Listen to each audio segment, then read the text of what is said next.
আল্লাহ রাব্বুল আলামিন বলেন, আলিফ লাম রা কিতাবুন আনজালনাহু ইলাইকা লিতুখরিজান নাসা মিনাজ যুলুমাতি ইলান নূর। এই কিতাব নাজিল করেছি এই জন্য মানব মণ্ডলীকে অন্ধকারের ভেতর থেকে বের করে আলোর দিকে নিয়ে আসবেন, এই জন্য নাজিল করেছি। সুবহানাল্লাহ বলেন। মানুষ সব অন্ধকারে। আল ইসলাম নূরুন, ইসলাম হলো নূর। আর কুফরি কি? বাতিল, অন্ধকার। ইসলাম একমাত্র পথ, নূর, আলো। এই আলোর পথে আনার জন্য কোরআন নাজিল করেছি। আল্লাহ যা যা করেছেন, শয়তান তার সামনে আর একটা করেছে, করে নাই? করেছে। আল্লাহ রাব্বুল আলামিন তিনি অর্থনীতির ক্ষেত্রে সুষম বন্টন নীতির জন্য অর্থনীতির ক্ষেত্রে আল্লাহ দিয়েছেন যাকাত। শয়তান তৈরি করেছে সুদ। পৃথিবীর মানুষের কল্যাণের জন্য আল্লাহ দিয়েছেন ইসলাম। শয়তান তৈরি করেছে ধর্ম নিরপেক্ষ মতবাদ। ঠিক কিনা বলে? ঠিক সম্পূর্ণ উল্টা উল্টা আর একটা। এরকম বহুত বলা যাবে, একটার সামনে আর একটা। আল্লাহ যা করেছেন তার উল্টা আর একটা শয়তান করেছে। এখন এই অন্ধকার থেকে মুক্তি পাওয়ার জন্য আল্লাহ রাব্বুল আলামিন পৃথিবীর বুকে পাঠালেন নবীদেরকে। কাদের পাঠিয়েছেন? নবীদেরকে পাঠিয়েছেন, মডেল নেতা করে পাঠিয়েছেন তাদেরকে। আমরা ভুল বুঝেছি, নেতা বানাইছি আন্দাজে, যারে ইচ্ছা তারে নেতা বানাইয়া তার পিছনে দৌড়াইছি। এখন আসুন মূল কথায় ফিরে যায়। আমি চিন্তা করেছি কোন জায়গা দিয়ে আলোচনা করা যায়। তো দেখলাম সময় তো কম, আজ আর কাল, এই দুদিনে অনেকখানি জুড়ে আমি নিজেও হারায় যাব, আপনাদেরকেও হারায় ফেলবো। সেই জন্য ছোট্ট একটি আয়াত বেছে নিয়ে তার মধ্যে আমরা চেষ্টা করব সীমাবদ্ধ থাকতে এবং বুঝবার জন্য চেষ্টা করব। আল্লাহ পাক যেন আমাকে বলার তৌফিক দেন এবং যা বলি তার জন্য আল্লাহ আমাকে আমল করার তৌফিক দেন, আর যা বলি তার জন্য আল্লাহ মানুষকে বোঝার আর আমলের তৌফিক দেন। আল্লাহর কাছে সাহায্য চাই। ওমা তৌফিকি ইল্লা বিল্লাহ। শয়তানের ওয়াসওয়াসা থেকে পানাহ চাই। পড়েন সবাই, আউযু বিল্লাহি মিনাশ শাইতানির রাজীম। বিসমিল্লাহির রাহমানির রহিম। বিতাড়িত মরদুদ শয়তানের ওয়াসওয়াসা থেকে পানাহ চাই। পরম করুণাময় আল্লাহ রাব্বুল ইজ্জতুল জালাল, তার নামে শুরু করছি। আল্লাহ পাক বলছেন, وعلى الله قصد السبيل ومنها جائر ولو شاء لهداكم أجمعين। সূরা আন-নাহল। আল্লাহ পাক বলছেন, وعلى الله قصد السبيل, আর আল্লাহর জন্য হক হচ্ছে এটা যে তিনি মানুষের জন্য সহজ রাস্তা বলে দেবেন। ওয়ামিনহা জায়রুন, যেখানে আছে অসংখ্য বাঁকা পথ। ওয়ালাউ শাআ লাহাদাকুম আজমাইন, আর আল্লাহ যদি ইচ্ছে করতেন তাহলে একযোগে সকলকেই হেদায়েত দিয়ে দিতেন। এ হলো আয়াতে কারিমের শাব্দিক তরজমা। সূরা আন-নাহল প্রথম রুকু। প্রথম রুকুর শেষ আয়াত, ওয়া আলাল্লাহি কাসদুস সাবিল, সোজা রাস্তা বলে দেওয়ার দায়িত্ব আমি আল্লাহর। সুবহানাল্লাহ বলেন। কাদের জন্য এই সোজা রাস্তা? মানুষের জন্য। মানুষের জন্য সোজা রাস্তা বলে দেওয়ার দায়িত্ব আমার। এই মুফাসসিরিনে কেরাম বলেছেন, মুফাসসিরিনে কেরাম তারা লিখেছেন যে এই আয়াত দিয়ে আল্লাহ পাক নবুয়তের দিকে ইঙ্গিত করেছেন। পৃথিবীর মানুষের জন্য সব থেকে বেশি প্রয়োজন কি যদি আমি প্রশ্ন করি, আপনারা কি জবাব দেবেন? কেউ বলবেন ভাত, কেউ বলবেন তরকারি, নাকি কি বলেন তো? পৃথিবীর মানুষের জন্য সব থেকে বেশি প্রয়োজন রিসালাত, সব থেকে বেশি প্রয়োজন রিসালাত। কারণ হচ্ছে আল্লাহ রাব্বুল আলামিন ডাইরেক্ট কোন মানুষের সঙ্গে কথা বলেন না। আল্লাহ যা বলতে চান, তিনি মানুষকে হেদায়েত দিতে চান, তিনি সরাসরি আমাদের সাথে কথা বলবেন না। তিনি কথা বলতে হলে মিন ওয়ারাই হিজাব, পর্দার আড়াল থেকে বলেন। কারো কারো সঙ্গে কথাবার্তা, কোন কোন নবীর সঙ্গে আল্লাহ পাক কথাবার্তা বলেছেন, কিন্তু আল্লাহ পাক তিনি ডাইরেক্ট সরাসরি কোন মানুষের সঙ্গে কথা বলেন না। সেই জন্য মানুষের হেদায়েতের জন্য তিনি নবী বানিয়েছেন। এবং এই নবী আল্লাহ পাক হঠাৎ করে কাউকে বানান না। নবী তিনি যাকে বানান আগে থেকেই তাকে টার্গেটে নিয়ে নবুয়তের চরিত্র দিয়েই তাকে তৈরি করেন। সুবহানাল্লাহ। পৃথিবীতে নবী ইলেকশনে হয় না, নবী ভোটের মাধ্যমে নবী হয় না, নবী হয় সিলেকশনের মাধ্যমে। কিসের মাধ্যমে হয় বলেন? সিলেকশন। কে সিলেকশন করেন বলেন? কে করেন? আল্লাহ রাব্বুল আলামিন সিলেকশন করেন। কাকে তিনি নবী বানাবেন কেবলমাত্র তিনিই জানেন। পৃথিবীর সমস্ত মানুষ যদি একযোগে চেষ্টা চালায় কাউকে নবী বানাবার জন্য, নবী বানাইতে পারবে না। কারণ নবী হওয়ার জন্য তিনটি শর্ত সব থেকে বেশি জরুরি। এক নম্বরের শর্ত হলো ওহী। ওহী ছাড়া নবী হওয়া যায় না। কতজনই নবুয়তের দাবি করেছে কিন্তু মিথ্যা প্রমাণিত হয়েছে, মার খাইছে। একজন মিথ্যাবাদীর তো মৌত হয়েছে। মিথ্যাবাদী নবীর মৌত হলো কোন জায়গায়? টয়লেটে, পায়খানার মধ্যে মৌত হয়েছে, আপনারা জানেন। তো নবুয়ত আল্লাহ পাক দেন এবং তাদেরকে মোটামুটি তিনটি জিনিস আল্লাহ পাক তাদের সকলকে দেন। একটা হলো ওহী, আর একটা হলো মুজিজা, আর একটা হলো উন্নত মানের চরিত্র। এই তিনটি জিনিস মোটামুটি সকল নবীদেরকে দেওয়া হয়। ওহী ছাড়া নবী হওয়া যায় না। পৃথিবীর সমস্ত মানুষ যদি চেষ্টা করে আল্লাহর কাছ থেকে ওহী নামাবার জন্য, যদি দোয়া করে, ধর্মঘট করে, হরতাল করে, ওহী আসবে? জিবরাইল আসবে? আসবে না। তো একটা হলো ওহী। সেই ওহী আল্লাহ পাক জিবরাইলের মাধ্যমে ওহী প্রেরণ করেন। দুই নম্বরে মুজিজা। মুজিজা কম বেশি সব নবীদেরকে দেওয়া হয়। মুজিজা হলো সেই জিনিস যা ওই যুগের মধ্যে সব থেকে শক্তিশালী থাকে, আর সেই জিনিসটাকে দুর্বল করে দিতে পারে নবীর হাতে আল্লাহ পাক এমন শক্তি দেন।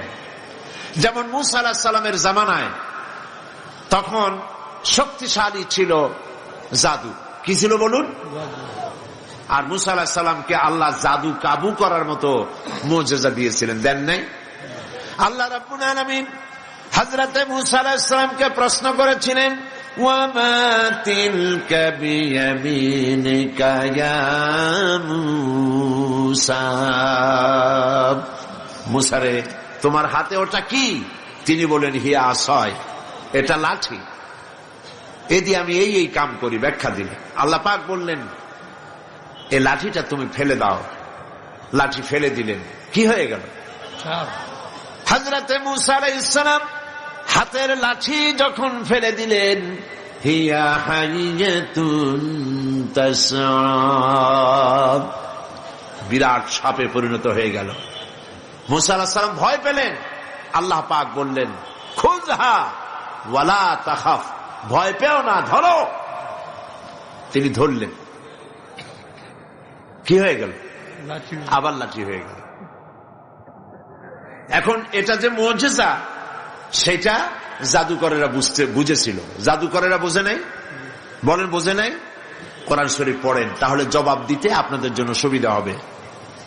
ফেরাউন যখন মূসা আলাইহিস সালামের সামনে জাদুকর আনলো, জাদুকরেরা তারা মন্ত্রপুত করে দড়ি, লাঠি ইত্যাদির উপরে ঝাড়ফুঁক করলো। ওগুলো সাপ হলো, বাঘ হলো, সিংহ হলো, সাপ হলো। এরপরে মুসা আলাইহিস সালামকে আল্লাহ পাক হুকুম করলেন লাঠি ফেলে দিতে। লাঠি ফেললেন, লাঠি সাপ হয়ে গেল। সাপ হয়ে জাদুকরদের তৈরি করা এগুলি সব কি করলো? খেয়ে ফেলে দিল।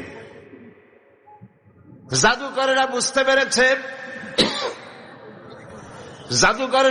পেরেছে, আমরা যেটা দেখাইছি এটার নাম জাদু। মুসা আলাইহিস সালাম যেটা দেখাইছেন এটার নাম জাদু না, কারণ মুসা আলাইহিস সালাম যেটা দেখালেন ওটাই তো জাদু খেয়ে ফেলে দিয়েছে। কাজে এটা জাদু না, বরং জাদুর দাদা।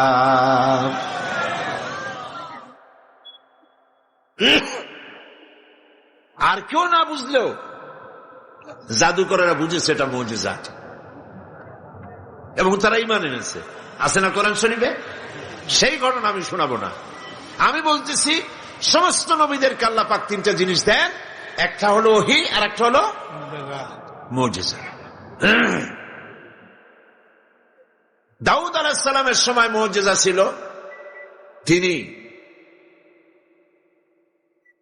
লোহা দিয়ে অস্ত্র নির্মাণ করতেন। লোহা আগুনে পোড়ানো লাগতো না, লোহা ধরে চাপ দিতেন, পানির মতো গলে হাত দিয়ে পড়ে যেত। দাউদ আলাইহিস সালামের আরেকটি মুজিজা ছিল, তার গলার শিরিন আওয়াজ। তিনি যখন জাব্বুর শরীফ তেলাওয়াত করতেন, উড়ান্ত পাখিগুলি ওড়া বন্ধ করে দাউদ আলাইহিস সালামের চতুর্দিকে বসে বসে আল্লাহর কালাম শুনত। হযরত ঈসা আলাইহিস সালামের মুজিজা ছিল, তিনি জন্মদিন চোখের উপরে হাত বুলাই দিতেন, চোখ দুটো ভালো হয়ে যেত। কুষ্ঠ ব্যাধিগ্রস্ত লোকের গায়ে হাত বুলাতেন, ব্যাধি ভালো হয়ে যেত। মুসা আলাইহিস সালাম ইন্তেকাল করলেন, মুজিজা ওখানে শেষ হয়ে গেল। তার উম্মতেরা ওই লাঠি দিয়ে আর কোন সাপ বানাতে পারে নাই। সুলাইমান আলাইহিস সালামের মুজিজা ছিল, সকালবেলায় সিংহাসনে বসতেন বিনা ইঞ্জিনে।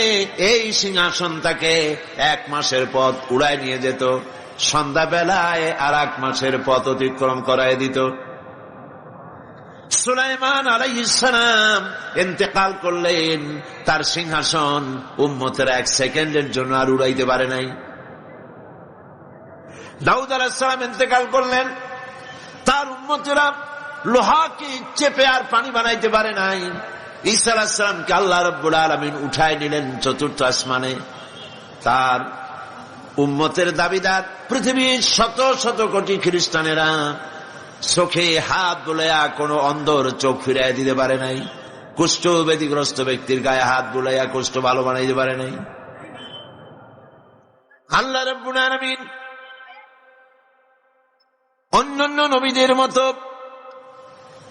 বিশ্বনবী মুহাম্মদুর রাসূলুল্লাহ সাল্লাল্লাহু আলাইহি ওয়াসাল্লামকে মুজিজা দিলেন। কোন কোন কিতাবে লিখেছে আল্লাহ নবীর জীবনে মুজিজা যা ঘটেছে তা 3000-এরও বেশি হবে। এত মুজিজার ভিতরে সর্বশ্রেষ্ঠ মুজিজা হলো কোরআন শরীফ। নবীজি ইন্তেকাল করে গেছেন, কিন্তু মুজিজা নিশ্চল হয় নাই, নিষ্ক্রিয় হয়ে যায় নাই, মুজিজা সক্রিয় আছে।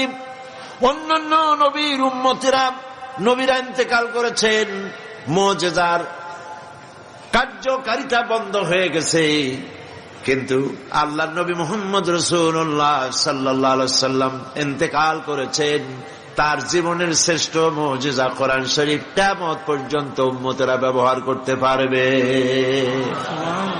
শুধু কোরআন শরীফ শোনে, তাফসীর শোনে, নিজের মা বাপের ধর্ম পরিত্যাগ করে ঘোষণা করে লা ইলাহা ইল্লাল্লাহু মুহাম্মাদুর রাসূলুল্লাহ,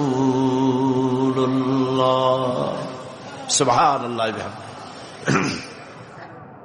শুধু কোরআন শুনছে আর মুসলমান হচ্ছে।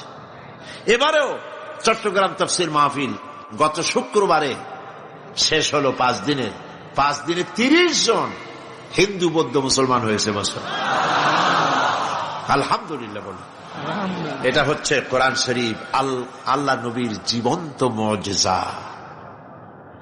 দুনিয়ায় আল্লাহ পাক নবীদের পাঠিয়েছেন, এক এক নবীকে এক এক ধরনের মর্যাদা দিয়েছেন, সম্মান দিয়েছেন, এক এক ধরনের সম্মান। কারো উপরে কাউকে আল্লাহ পাক বিশেষ বিশেষ সম্মান দান করেছেন। মুসা আলাইহিস সালামের সঙ্গে আল্লাহ রাব্বুল আলামিন কথা বলে তাকে সম্মানিত করেছেন। আইয়ুব আলাইহিস সালামকে ধৈর্য দিয়ে সম্মান দান করেছেন। ইব্রাহিম আলাইহিস সালামকে আগুনের পরীক্ষা দিয়ে পাশ করায় আল্লাহ পাক সম্মান দিলেন। এক একজনকে এক এক রকম সম্মান দান করেছেন। আপনারা আমার নবী জনাবে মুহাম্মদ রাসূলুল্লাহ সাল্লাল্লাহু আলাইহি সাল্লামকে আল্লাহ পাক বিশ্ব নবী বানায়া সম্মানিত করেছেন। নবীজি বলেন, আল্লাহ পাক বলেন, নবী বলেন, কুল ইয়া আইয়ুহান নাসু ইন্নী রাসূলুল্লাহি ইলাইকুম জামিআ। হে নবী আপনি বলুন, হে বিশ্বের মানব মণ্ডলী, আল্লাহ পাক আমাকে তোমাদের সকলের জন্য নবী করে পাঠিয়েছেন। সুবহানাল্লাহ। সমস্ত নবীদেরকে ওহী দিয়েছেন আল্লাহ পাক, সে ওহী আনার জন্য যেতে বলা হয়েছে। ঈসা আলাইহিস সালামকে বলা হয়েছে অমুক জায়গায় যাও ওহী আনার জন্য। মুসা আলাইহিস সালামকে বলা হয়েছে ওহী আনার জন্য অমুক জায়গায় যাও। এক এক জায়গায় যাও, ওহী আনো গিয়া। ওহী তোমার কাছে আসবে না, তুমি যাও ওহী আনার জন্য। এখানে ব্যতিক্রম বিশ্বনবী মুহাম্মদ রাসূলুল্লাহ সাল্লাল্লাহু আলাইহি ওয়াসাল্লাম যেখানে আল্লাহর ওহী সেইখানে। নবীজি নামাজের মধ্যে আছেন, ওহীর প্রয়োজন হয়েছে, নামাজের ভিতরে ওহী নাজিল হয়ে গেছে। নবীজি যখন কাবা শরীফ থেকে মক্কা থেকে মদিনায় হিজরত করলেন, নামাজ পড়তেছেন বাইতুল মুকাদ্দাসের দিকে কেবলা করে নামাজ পড়তেছেন। মন চায় আল্লাহ যদি দয়া করে মক্কার দিকে ফিরে নামাজ পড়তে বলতেন, সেজন্য তিনি হাত উঁচু করেন না, আল্লাহর কাছে মোনাজাত করেন না, মুখ দিয়েও বলেন না, শুধু মনে মনে এই ধারণা, আল্লাহ যদি ওহী নাজিল করে দিতেন কাবার দিকে ফিরে নামাজ পড়তাম, মক্কার দিকে ফিরা। জোহরের নামাজ পড়তেছিলেন, 2 রাকাত নামাজ পড়া হয়ে গেছে, তাশাহুদ পড়তেছিলেন। এমন সময় আল্লাহ রাব্বুল আলামিন হযরত জিবরাইলকে নামাজের মধ্যে অবতীর্ণ করে দিলেন, ওহী নাজিল হয়ে গেল। قد نرى تقلب وجهك في السماء। নবী হে, আমি লক্ষ্য করেছি বারবার আপনি আমার আকাশের দিকে তাকাচ্ছেন। আপনার মন চায় বাইতুল্লাহর দিকে, কাবার দিকে ফিরে নামাজ পড়বেন, মক্কার দিকে। আপনার দিলের আরজু পুরো হয়েছে, আপনি এখন কাবা শরীফ মক্কার দিকে ফিরে নামাজ পড়ুন। নবী নামাজের মধ্যে ওহী সেখানে। নবী হযরত আয়েশা রাদিয়াল্লাহু তাআলা আনহার ঘরে আরাম ফরমাচ্ছেন, ওহী সেখানে। নবীজি যুদ্ধের ময়দানে উটের পৃষ্ঠে সওয়ার আছেন, ওহীর প্রয়োজন হয়েছে, যুদ্ধের ময়দানে ওহী নাজিল হয়ে গেছে। আল্লাহ পাক মুহাম্মদ রাসূলুল্লাহ সাল্লাল্লাহু আলাইহি ওয়াসাল্লামকে তাম পৃথিবীর মধ্যে সর্বশ্রেষ্ঠ নবী করে পাঠালেন। এই নবুয়ত ছিল পৃথিবীর মানুষের জন্য সব থেকে বেশি জরুরি, এর থেকে বেশি জরুরি আর কিছু না। 1 নম্বরের জরুরত হচ্ছে মানুষের জন্য রিসালাত। কারণ হচ্ছে এই, আমরা পৃথিবীতে এসেছি, আবার ফিরে যেতে হবে, ঠিক কিনা? সত্য কিনা? না, এখানে এসেছি আর যাওয়া লাগবে না, এইখানেই জন্মেছি, এই মাটির সাথে মিশে যাব, আমাদেরকে আর আল্লাহর দরবারে আমার কিয়ামতে আর ওঠা লাগবে না। বিষয়টি কি এমন? আমরা মানুষকে যখন কবরে রাখি কি বলি? মিনহা খালাকনাকুম ওয়া ফিহা নুঈদুকুম। পড়েন সবাই, মিনহা খালাকনাকুম ওয়া ফিহা নুঈদুকুম ওয়া মিনহা নুখরিজুকুম তারাতান উখরা।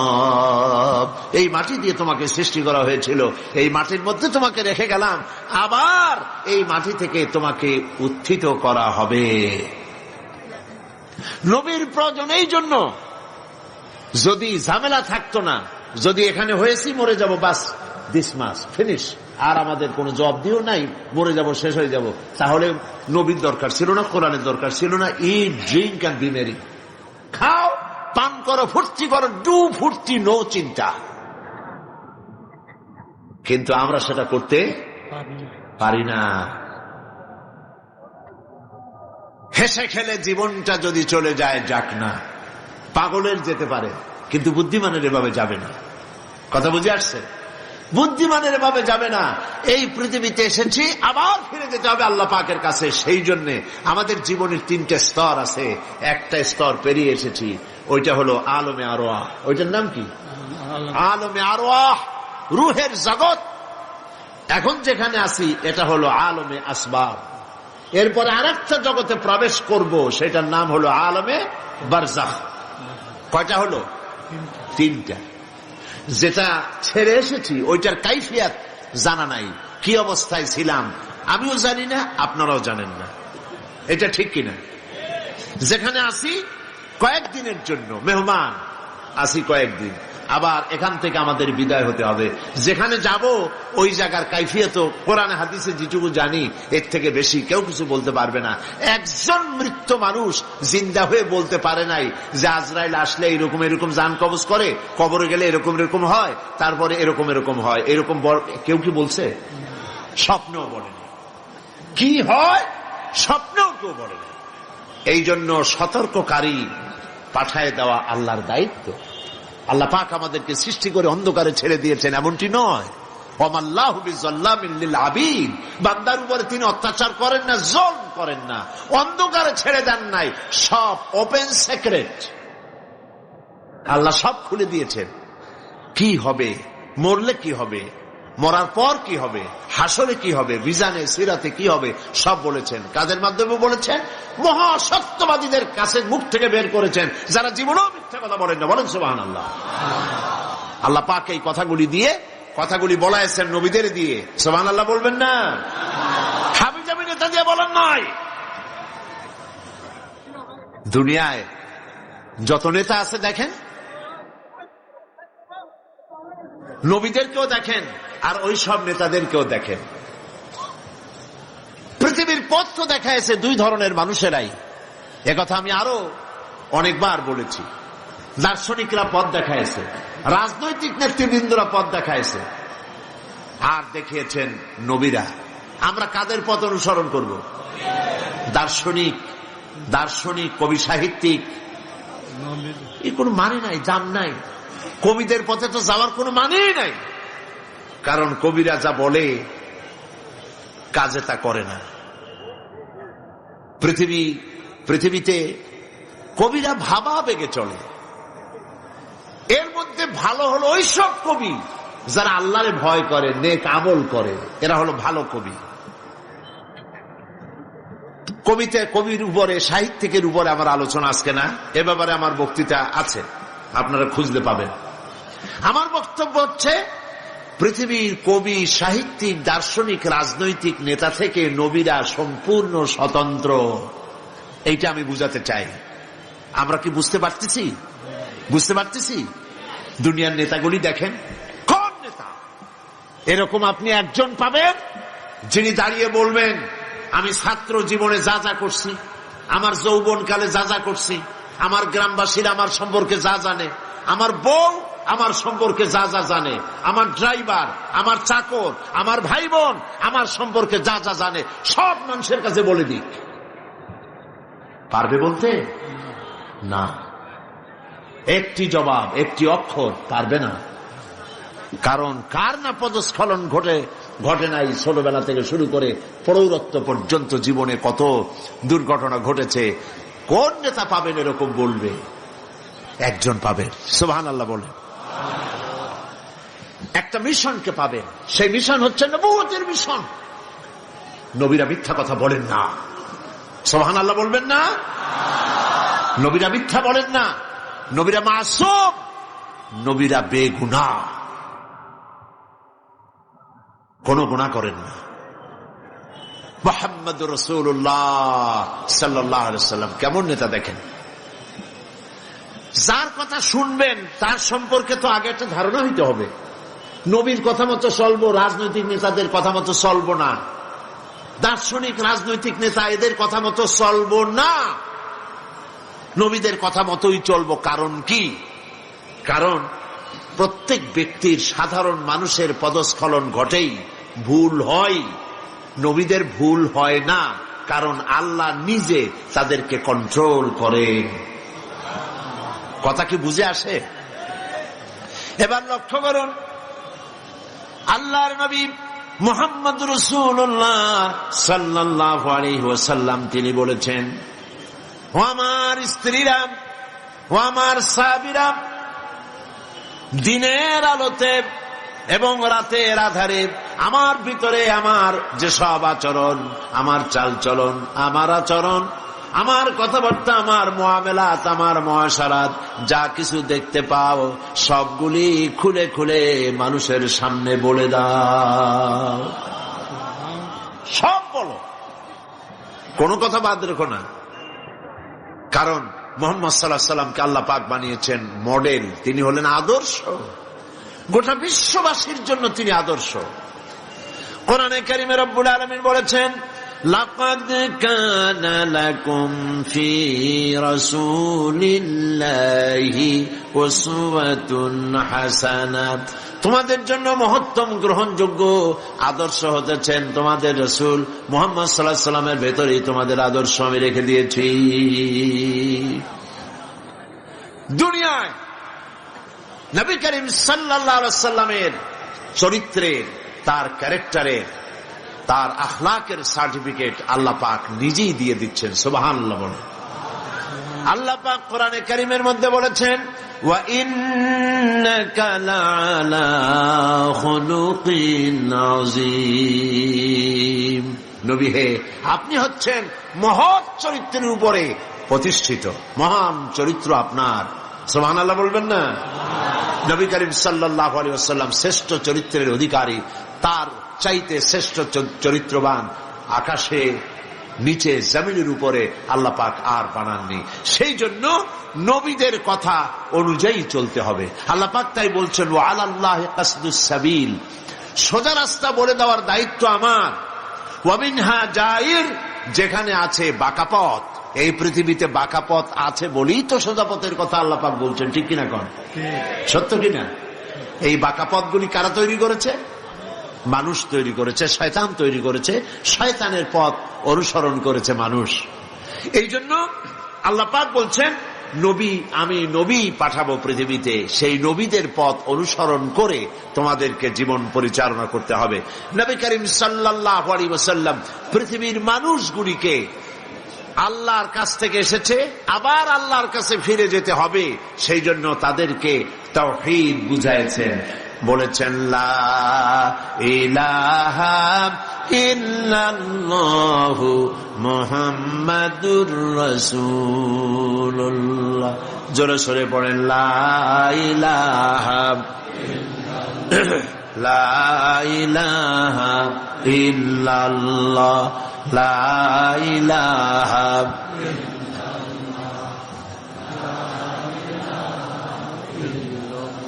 জোরে পড়েন, লা ইলাহা। কোন ইলাহ নাই, আইনদাতা নাই, বিধানদাতা নাই, এক আল্লাহর আনুগত্য করো, দাসত্ব করো আল্লাহ পাকের, গোলামি করো আল্লাহ রাব্বুল আলামিনের। এই কথাই নবী করিম সাল্লাল্লাহু আলাইহি ওয়াসাল্লাম বলেছেন। কোন নবী বলেন নাই যে আমার গোলামি করো, আমার আনুগত্য করো, কেউ বলেননি। কোন নবীকে বলেছেন যে আমার গোলামি করো? না। সমস্ত নবীদের দাওয়াত হচ্ছে এক আল্লাহর গোলামি করো, তার আনুগত্য করো। এই দাবি তারা তুলেছেন, এই কথা তারা বলেছেন, এবং এই দাওয়াত দিয়েছেন তারা কিতাব দিয়ে, নিজের মন গড়া কথা নয়। আল্লাহর নবী তিনি যখন ওহী প্রাপ্ত হলেন, হেরা পাহাড় থেকে নেমে এলেন, কবি বলতেছেন, উতর কর গারে হেরা সে সুয়ে কওম আয়া, উতর কর গারে হেরা সে সুয়ে কওম মায়া और एक नुस्खाए किमिया साथ लाया।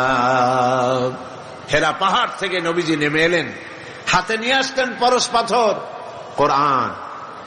এই কোরআনের সংস্পর্শে যারাই এলো, লোহাগুলি সোনা হয়ে গেল, পাথরগুলি সোনা হয়ে গেল। সুবহানাল্লাহ বিহামদিহি। এই পৃথিবীতে মানুষ কোরআনের কাছে যদি আবার আসে, নবীর পথ যদি আবার অনুসরণ করতে পারে, তাহলেই মানুষ মুক্তি পাবে, নাজাত পাবে। অন্য কোন পথে মানুষের মুক্তি নাই, নাজাত নাই। একথা যত তাড়াতাড়ি বুঝবো তত তাড়াতাড়ি আমাদের জন্য মঙ্গল, যত দেরিতে বুঝবো ততই অমঙ্গল। মানুষের তৈরি করা মতবাদগুলি ছেড়ে দিতে হবে। মানুষের তৈরি করা মতবাদের অনুসরণ করা যাবে না। অনুসরণ করতে হবে যিনি সৃষ্টি করেছেন তার কথাকেই। তার কথা মানলেই শান্তি, তার কথা না মানলেই অশান্তি।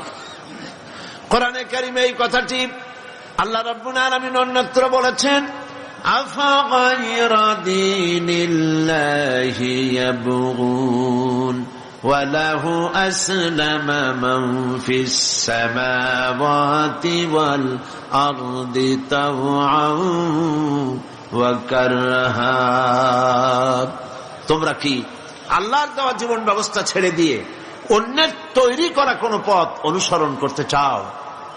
যদি তা করো, তোমরা লক্ষ্য করে দেখো ওয়ালাহু আসলামা মান ফিস সামাওয়াতি ওয়াল আরদ।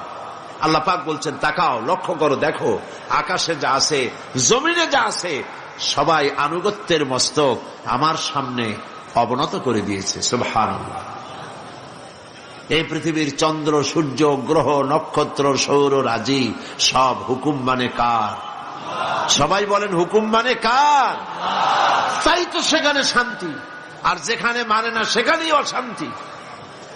জঙ্গলের ভেতরে জঙ্গলি প্রাণীরা আল্লাহর হুকুম মানে বলে জঙ্গলের ভিতরে প্রাণীরা শান্তিতে থাকে, পানির ভিতরে মাছেরা, জলচর প্রাণীরা আল্লাহর হুকুম মানে বলে শান্তিতে থাকে। মহাশূন্যের ভিতরে গ্রহ, নক্ষত্র, সৌররাজি সব দৌড়াদৌড়ি করে, মারামারি হয় না, সংঘর্ষ হয় না, সব আরামে আছে, আল্লাহর হুকুম মানে বলে শান্তিতে আছে। মানুষ এই পৃথিবীতে বসবাস করে, আল্লাহর আইন যারা মানে শান্তি পায়, আইন মানে না শান্তি পায় না। শান্তি পেতে হলে আল্লাহর আইন মানা লাগবে। আমি বিভিন্ন সময় বলি যে দেখেন, মানুষকে বুঝাবার জন্য, আমাদের দেশটা হলো সব থেকে ভালো দেশ, সুন্দর দেশ। এখানে খাবার পাওয়া যায়, এখানে মাছ আছে, গোশ আছে, পানি আছে, গাছ আছে, সব আছে। কোন জিনিসের অভাব নাই আমাদের দেশে, ঠিক কিনা? সব পাওয়া যায় এখানে। কিন্তু আমরা না খাইয়া মরি। আর যাদের দেশে কিছু নাই, খালি পাহাড়, মরুভূমি, তাদের খাবারের অভাব নাই, তারা খায়, তাদের স্বাস্থ্য ভালো থাকে। আর আমাদের দেশের মানুষ আস্তে আস্তে না খাইয়া বহু লোক মারা যায়। কারণটা হলো আল্লাহর আইন মানার মধ্যে। কোরআনে কারিমে আল্লাহ রাব্বুল আলামিন বলেছেন, ওয়ালাউ আন্না আহলাল কুরা আমানু ওয়াত্তাকাউ লাফাতাহনা আলাইহিম বারাকাতিম মিনাস সামাই ওয়াল আরদ। জনপদের লোকেরা যদি দুইটা কাজ করে, আমার উপরে যদি ঈমান আনে আর আমাকে যদি ভয় করার নীতি অবলম্বন করে যদি চলে, তাহলে সেই দেশের মানুষের জন্য আকাশ আর জমিনের সব বরকতের দরজা আমি আল্লাহ খুলে দেব। এটা আল্লাহ পাকের ওয়াদা। আকাশ এবং জমিনের বরকতের দরজা খুলে দেব। আল্লাহ চান না তার বান্দারা জাহান্নামে যাক, আল্লাহ চান বান্দারা জান্নাতে আসুক। সেই জন্য নবী পাঠাইছেন, আর নবীরা সেই পথ দেখাইছেন। আমরা মনে করি নবীর পথ বলতেই মনে করি নবীর পথ দাড়ি, টুপি, জামা, খেলাল করা, মিষ্টি খাওয়া, কদু খাওয়া, সুরমা লাগানো, আতর লাগানো। এর থেকে নবীর আর কোন কাজ ছিল বলে আমরা জানি না, ঠিক কিনা বলে?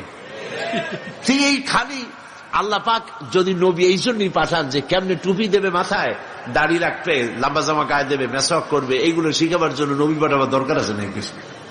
আর যদি এই কারণে নবী পাঠায়ও থাকেন, তাহলে এই সব কথা বলে মার খাবে, এটা কি কোন প্রশ্ন ওঠে? মার খাবে কেন? বলেন, নবীরা মার খান নাই? মার খেয়েছেন কিনা? দেশের থেকে তাড়াই দিছে কিনা? মেরেছে, গালি দিয়েছে, দেশ থেকে নির্বাসিত করেছে। কেন? কারণ একটিমাত্র কারণ, নবীরা বলেছেন, ইয়া কওমি ইবুদুল্লাহ মা লাকুম মিন ইলাহিন গায়রু, হে আমার জাতি, হে আমার সম্প্রদায়, আল্লাহ ছাড়া কোনো ইলাহ নাই, তারই গোলামি করো, তার ইবাদত করো। এই কথা বলার পর রাষ্ট্র শক্তি বুঝতে পেরেছে আমরা দেশ চালাই, আর ওনারাও একটা প্যারালাল শক্তি কায়েম করতে চায়, সুতরাং বাধা দাও। বাধা তখনই এলো মুসা আলাইহিস সালাম যখন ফেরাউনকে বলেছিলেন, পড়ো ফেরাউন লা ইলাহা ইল্লাল্লাহ। ফেরাউন বলেছে, মা আলিমতু লাকুম মিন ইলাহিন গায়রি, আমি জানি না আমি ছাড়া আরো কোন ইলাহ আছে, কই থেকে নতুন এক ইলাহ তুমি নিয়ে আসছো? নমরুদ বলেছে, মান আশাদ্দু মিন্না কুওয়া আনা রাব্বুকুমুল আলা, আমার চাইতে আর কার শক্তি আছে, আমি তোমাদের বড় রব। এই সব কথা তারা দাবি করেছে। আর নবীরা বলেছেন, জমিন হচ্ছে আল্লাহর। জমিন কার? সবাই বলেন জমিন কার? আরো জোরে বলেন জমিন কার? মানুষ কার? বাতাস কার? আকাশ কার? আইন চলবে কার? নবীরা এই ঠিক এই কাজটি করার জন্যই এসেছেন। জমিন আল্লাহর, মানুষ আল্লাহর, আইন চলবে আল্লাহর, এই দায়িত্ব পালন করতে নবীরা এসেছেন। আর সেই জন্যই নবীদেরকে বাধা দেওয়া হয়েছে। আর আল্লাহ পাক বলেছেন, আমি পথ দেখাবো, তুমি খাবা। পৃথিবীতে খাইয়া পড়িয়া যদি আরামে থাকতে চাও, মানুষের ফান্ডামেন্টাল রাইটস পাঁচটা, মৌলিক অধিকার কয়টা? পাঁচটা। খাদ্য, বস্ত্র, শিক্ষা, চিকিৎসা, বাসস্থান। এই পাঁচটি মৌলিক অধিকার। কে দেবে এই অধিকার? কে দেবে এই অধিকার? যতজনকে দেখলাম ক্ষমতায় যাওয়ার পর নিজেদের অধিকারই আদায় করে, মানুষের অধিকার আদায় করতে এগিয়ে আসে না।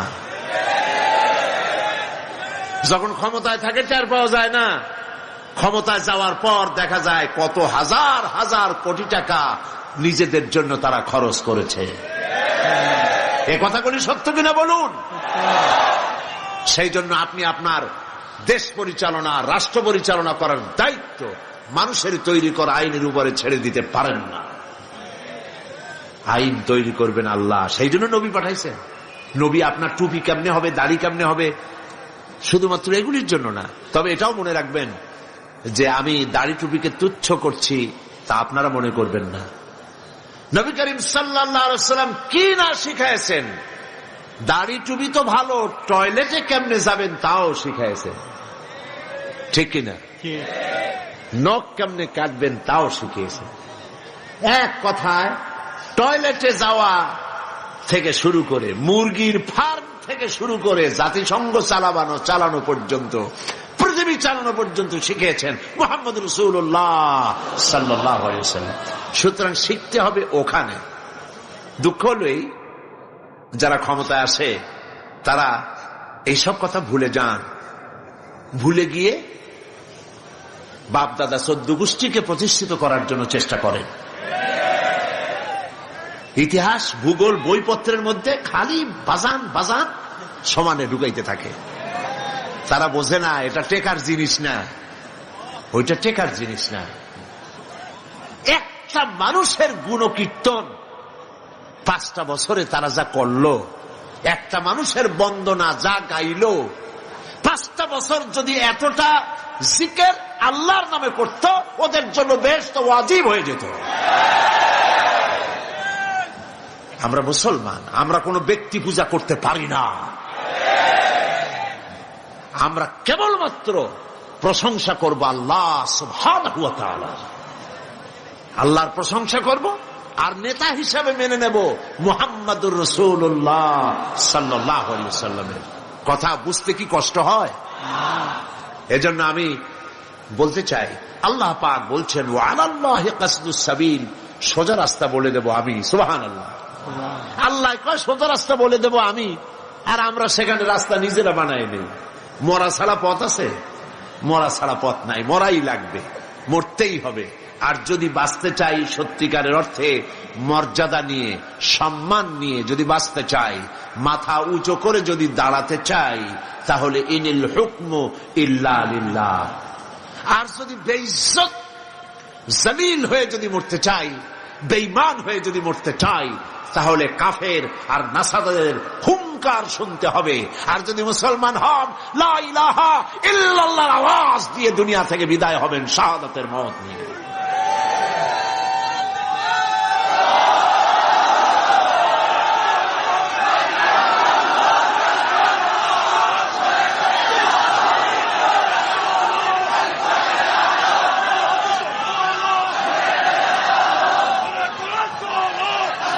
আল্লাহ রাব্বুল আলামিনের মানশা মুবারক, আল্লাহ পাকের ইচ্ছা মুবারক হচ্ছে এই, পৃথিবী সৃষ্টি করেছে আমি সোজা রাস্তা বলে দেব, আমি মানুষের জন্য আমি সোজা রাস্তা বলে দেব। সুবহানাল্লাহ।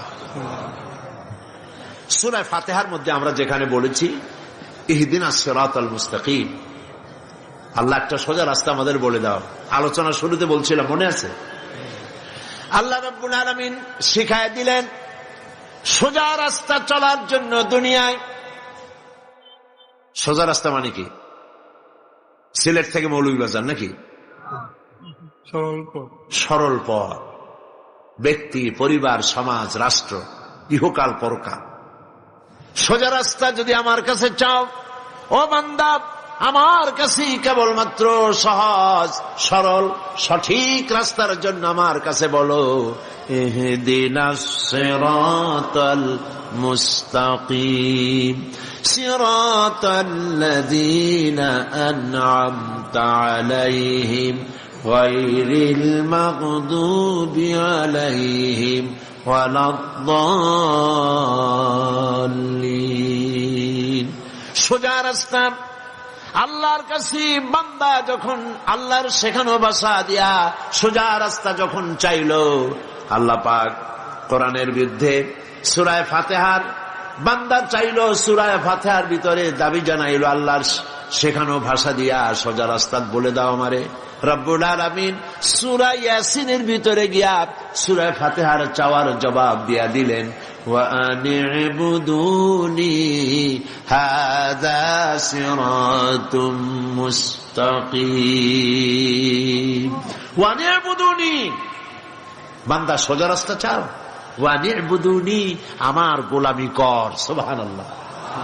আমার গোলামি কর, আমার আনুগত্য কর।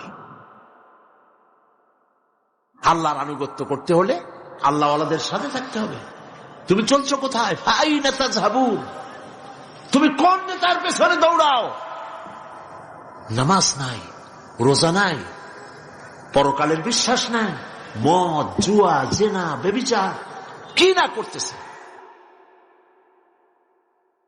এইসব লোকের নেতা মানিয়ে এগুলোর পিছনে দৌড়াও। অথচ নেতা দিয়েছি মুহাম্মদুর রাসূলুল্লাহ সাল্লাল্লাহু আলাইহি ওয়াসাল্লামকে। দুনিয়ার শান্তি চাও, পরকালে শান্তি চাও, ওয়া আনি'বুদুনি, আমার গোলামি করো। আর সোজা রাস্তা বলে দেওয়ার জন্য আমি দায়িত্ব নিয়েছি, সেজন্য আমি নবী দিয়েছি। আমার প্রিয় ভাইয়েরা, আল্লাহ রাব্বুল আলামিন সহজ সরল রাস্তার দিশা দিয়েছেন নবীদের মাধ্যমে। আর সেই নবীদের মিশনের সর্বশেষ নবী হলেন মুহাম্মদুর রাসূলুল্লাহ সাল্লাল্লাহু আলাইহি ওয়াসাল্লাম। আল্লাহ রাব্বুল আলামিন এত সম্মান আর মর্যাদা তাকে দিলেন, কোরআনে কারীমের ভিতরে একবারের জন্য আল্লাহ পাক বললেন না ইয়া মুহাম্মদ, একটি বারের জন্য নবীজির নাম নিলেন না কোরআন শরীফের ভিতরে, বরং অন্যান্য নবীদেরকে ইয়া জাকারিয়া, ইয়া মূসা, ইয়া ঈসা, ইয়া ইব্রাহিম নাম ধরে ধরে আল্লাহ রাব্বুল আলামিন ডেকেছেন। আপনার আমার নবীকে নাম ধরে তো ডাকলেনই না, বরং রব্বুল আলামিন বলে দিলেন পৃথিবীর মানুষেরা শোনো, আমি আমার নবীকে নাম ধরে ডাকি নাই, তোমরাও তোমাদের নবীকে নাম ধরে কখনো ডাকবে না। সম্মান মর্যাদা সর্বোচ্চ দিয়েছেন, কারণ মর্যাদা পাওয়ার মতো করেই আল্লাহ তাকে তৈরি করেছেন। সব শিখতে হবে তার কাছ থেকে। সমস্ত দিক থেকে আপনার জেহেন ফিরান, সকল দিক থেকে আপনার চেহারা ঘুরায় নিয়ে আসেন, হাবিজাবি সব বাদ দেন, ইব্রাহিম আলাইহিস সালামের মতো হন, জাতির পিতার মতো। কে জাতির পিতা? কে জাতির পিতা? চিল্লায় বলো, কে জাতির পিতা? এই ঈমান গড়বার যেন কখনো না হয়, জীবনেও যেন না হয়। যাদের গড়বড় হবে, দুনিয়াও আযাব হবে, কিয়ামতেও শাস্তি তারাই পাবে। আমি মুসলমান। আল্লাহ রাব্বুল আলামিন হযরত ইব্রাহিম আলাইহিস সালাম তাকে পৃথিবীর মুসলমানদের জন্য রব্বুল আলামিন তাকে মিল্লাতা আবিকুম বানালেন, তোমাদের জাতির পিতা বললেন, মুসলমানদেরকে বললেন। হযরত ইব্রাহিম আলাইহিস সালাম যেমন তামাম সৃষ্টি জগৎ থেকে চতুর্দিক থেকে মুখ ঘুরাইয়া এক আল্লাহর দিকে যেমন করে মুখ ঘুরাইছিলেন, যদি আমরা দুনিয়া এবং আখিরাতে শান্তি চাই, আমাদেরকেও সেভাবে সকল দিক থেকে মুখ ঘুরাই আনতে হবে, কেবলা পরিবর্তন করতে হবে। আজকে তো মুসলমানের কারো কেবলা দিল্লি, কারো কেবলা আমেরিকা, কারো কেবলা চায়না, ঠিক কিনা? সুতরাং কেবলা ঘুরান, চতুর্দিক থেকে মুখ ঘুরাইয়া জাতির পিতা যা বলেছিলেন, আসুন সবাই মিলে তার সুরে সুর মুলাই। ইন্নী ওয়াজ্জাহতু ওয়াজহিয়া লিল্লাযী ফাতারাস সামাওয়াতি ওয়াল আরদা হানিফা। জানেন না আপনারা? পড়েন, ইন্নী ওয়াজ্জাহতু ওয়াজহিয়া লিল্লাযী فطر السماوات والأرض حنيفا وما أنا من المشركين إني وجهت وجهي للذي فطر السماوات والأرض حنيفا। নিশ্চয়ই আমার চেহারা, আমার মুখ, আমার চিন্তা চেতনা মননশীলতা আমি সব দিক থেকে ঘুরাইয়া আমি নিয়ে আসলাম সেই দিকে। ইন্নী ওয়াজ্জাহতু ওয়াজহিয়া লিল্লাযী ফাতারাস সামাওয়াতি ওয়াল আরদ, যিনি আকাশ সৃষ্টি করেছেন, জমিন সৃষ্টি করেছেন, সেই আল্লাহর দিকে আমি আমার মুখ ঘুরাইয়া দিলাম। ওয়া মা আনা মিনাল মুশরিকিন, আর আমি মুশরিকদের অন্তর্ভুক্ত নই। আমাদের জাতির পিতা এটাই বলেছিলেন, আসুন সব দিক থেকে মুখ ঘুরাই। Delhi, America, China, Britain, France, গোটা দুনিয়া আমার মুসলমানের উপরে পায় চুমা খাবে যদি মুসলমান কোরআনের কাছে ফিরতে পারে। কোরআনের কাছে ফিরে আসি। আমরা সুপার পাওয়ার হিসাবে কাউকে মানি না, পৃথিবীতে সুপার পাওয়ার বলে কাউকে মানি না। সুপার পাওয়ারের সুপার পাওয়ার হচ্ছেন আল্লাহ রাব্বুল আলামিন। সুতরাং সমস্ত মুসলমান ঐক্যবদ্ধ ভাবে কোরআনের কাছে ফিরে আসতে হবে, তাহলেই মুক্তি পাবো। সব কথা তো একদিন বলা যাবে না। আমি একটা বড় সাবজেক্ট ধরেছি, ছোট্ট আয়াত, কিন্তু আলোচনা ব্যাপক। বাকি আলোচনা আগামীকাল করব ইনশাআল্লাহ। সবাই বলি ইনশাআল্লাহ। যারা দাঁড়ায় আছেন মোনাজাতের জন্য সব ভাই বসে পড়েন, সবাই সবাই, একজনও দাঁড়িয়ে থাকবেন না, সমস্ত মুসলমান বসে পড়ুন। মোনাজাতের পর আজান হবে, বা জামাত এশার নামাজ পড়ে যাবেন। আল্লাহুম্মা আমিন। রব্বানা যালামনা أنفسنا وإن لم تغفر لنا وترحمنا لنكونن من الخاسرين। أي الله تعالى হাজার হাজার মুসলমান নরনারী সিলেট আঞ্জুমানে খেদমতে কোরআন আয়োজিত মাহফিলে এই দীর্ঘ রজনীতে ঠান্ডার ভিতরে গুনার বোঝা নিয়ে তোমার দরবারে হাত তুলেছি। মেহেরবানি করে জিন্দেগীর সমস্ত গুনাহ খাতা আমাদের মাফ করে দাও রব্বুল আলামিন। আমাদের মধ্য থেকে আমাদের মা বাপ যাদের দুনিয়া থেকে বিদায় হয়ে গেছে, কবরগুলিকে জান্নাতের টুকরা বানায়া দাও। রব্বির হামহুমা কামা রব্বায়ানি সগীরা। সবাই পড়েন, রব্বির হামহুমা কামা রব্বায়ানি সগীরা। আয় আল্লাহ তাআলা, পৃথিবীতে যত জায়গায় মুসলমানেরা বিপদে আছে, কষ্টে আছে, আল্লাহর সমস্ত বিপদগ্রস্ত মুসলমানদেরকে তুমি সাহায্য করো রব্বুল আলামিন। এই মাহফিলে যত লোক আমরা হাত তুলেছি, কার কি ব্যাধি আছে, কষ্ট আছে আল্লাহ আমি জানি না, প্রত্যেকের ব্যাধি, অসুখ বিসুখ, বিমার আজার আল্লাহ তুমি মাফ করে দাও রব্বুল আলামিন। সিলেটের যত মানুষ, সিলেটের যত মা বোন, ইংল্যান্ড, আমেরিকা সহ পৃথিবীর যত দেশে বসবাস করতেছেন, আল্লাহ ঈমানের সাথে রাখো, সুস্থতার সাথে রাখো, ভালো রাখো রব্বুল আলামিন। এই সিলেটকে তামাম বাংলাদেশের মধ্যে আদর্শ ইসলামী আদর্শ জেলায় তুমি পরিণত করে দাও। হায় আল্লাহ তাআলা, তাফসীরুল কোরআন মাহফিলের আয়োজন করতেছে আঞ্জুমানে খেদমতে কোরআন হযরত মাওলানা আব্দুল মালিক সহ যত নেতা কর্মী এর মধ্যে আছেন, আল্লাহ সকলকে কিয়ামতের দিন আমাদেরকে কোরআনের সুপারিশ আমাদের নসিব করে দিও আল্লাহ রব্বুল আলামিন। আগামীকালে মাহফিল শেষ হবে, তোমার বান্দা বান্দীদেরকে নিরাপদে মাহফিলে যাতায়াতের ব্যবস্থা করে দিও আল্লাহ। সকলকে কোরআন থেকে হেদায়েত নসিব করে দিও আল্লাহ তাআলা। যত মানুষ এখানে হাজির হয়েছে প্রত্যেকের দিলের নেক আশা পুরো করে দিও। হসপিটালে যত রোগী আছে আল্লাহ, সমস্ত রোগীদের রোগ তুমি ভালো করে দাও। যার বাড়িতে যত রোগ আছে, শোক আছে, আল্লাহ মাফ করে দাও। যেসব মা বোনদের সন্তান হয়নি, বিবাহ হয়েছে সন্তান হয় না, আল্লাহ তুমি তাদেরকে সন্তান দান করে দাও আল্লাহ তাআলা। আমাদেরকে তুমি যেসব সন্তান দিয়েছো তাদেরকে দিনদার বানাও, ইমানদার বানাও, নামাজি বানাও, পরেজগার বানাও। রব্বানা تقبل منا إنك أنت السميع العليم وتب علينا إنك أنت التواب الرحيم سبحان ربك رب العزة عما يصفون وسلام على المرسلين والحمد لله رب العالمين واجعل آخر كلامنا عند الموت لا إله إلا الله محمد رسول الله। السلام عليكم ورحمة الله।